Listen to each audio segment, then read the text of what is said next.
எல்லா நமத்திலும் மேலானவர், முழங்கால்கள் முடங்கிடும் இவருக்கு முன்.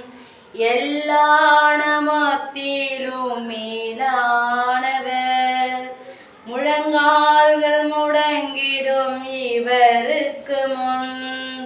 துதி கன மகிமைக்கு பாத்திரரே, தூயவரே சுவை உயர்த்திடுவேன்.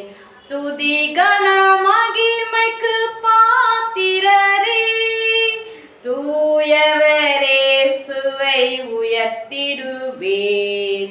சேனைகளின் கர்த்தர் பரிசுத்த